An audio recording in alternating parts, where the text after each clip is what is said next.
Okay, we must move on. We've got two more deliverances to consider. The next one is in Galatians 5:24. Galatians 5:24.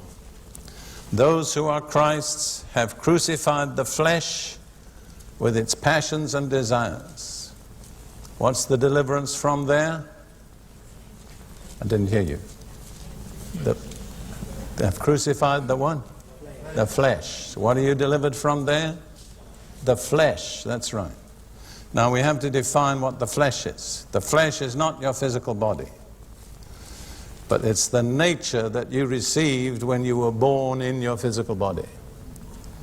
And it's essentially the nature of a rebel. It has all sorts of desires and feelings that are not in line with God's will and are not subject to God. And God's remedy?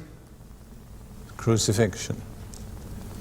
You see, as far as God's concerned, the crucifixion, well, let me say a little bit more about the nature of the flesh. Notice that phrase there, first of all. Galatians 5:24, those who are Christ's have crucified the flesh with its passions and desires. That's not a denomination, but those are the people who belong to God. It's not Baptists or Pentecostals or Presbyterians. It's those who are Christ's. What's the mark? What separates the mark from the others? I didn't hear you. They have crucified the flesh. If you turn for a moment to 1 Corinthians 15 and verse 23, you'll find the people that Jesus is coming back for. You want to know who they are? It's not the Presbyterians, nor the Baptists, nor the Pentecostals, nor the Catholics. It says in verse 23 about the resurrection, each one in his own order. Christ the first fruits, he's already risen.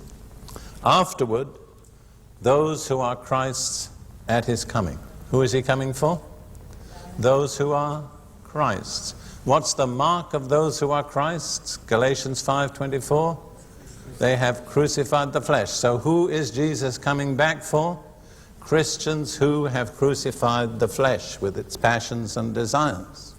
So now you know how you have to qualify. And we had a lady in our church in London years ago. Whenever she prayed, she said, Lord, help us to remember it'll be too late to be getting ready. I've never forgotten that.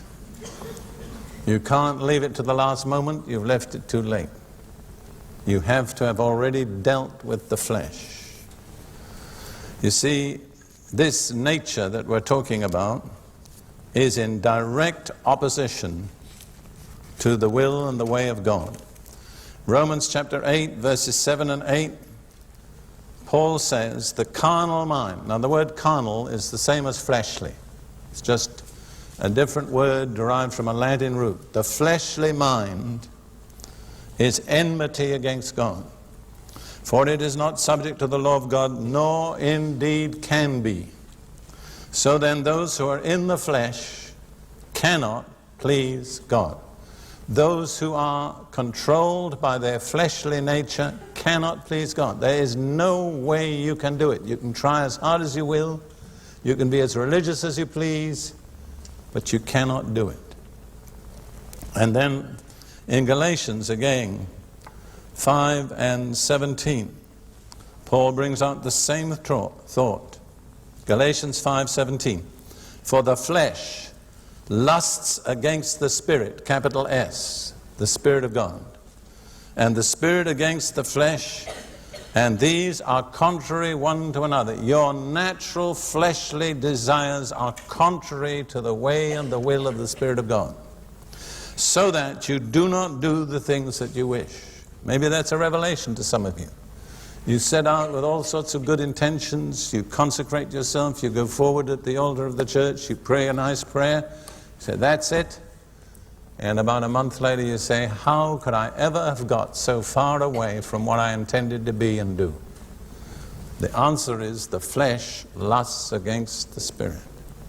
You have in you an enemy of God, and that enemy has to be dealt with. You cannot lead the Christian life successfully until the flesh has been dealt with in you. Paul had that problem. Perhaps that will encourage you. It's not a problem just a few people have, it's universal. You need to read Romans chapter 7 right through sometime and see Paul's personal struggles against the flesh. My observation is the most dedicated Christians and the ones whom God intends to use the most are the ones that have the main struggles. You see, Pentecostals used to have the attitude, I think it's changed. I've been a Pentecostal for 48 years. The attitude used to be you get saved, baptized in water, baptized in the Spirit, speak in tongues, and you have no more problems. How many of you know it doesn't work that way? Wish it did. I know it doesn't. Why? Because it didn't work with me. And furthermore, I pastored Pentecostals long enough to find out it isn't like that. The reason is the flesh. It's an enemy. It's an enemy of God. Anyhow, listen to what Paul says about his own experience. In Romans 7:15, for what I am doing, I do not understand. For what I will to do, that I do not practice. But what I hate, that I do. None of you have ever had that experience. Paul was unique, was he, or was he? No, it's true of all of us. None of us can point a finger at somebody else and say, there you are, that's you.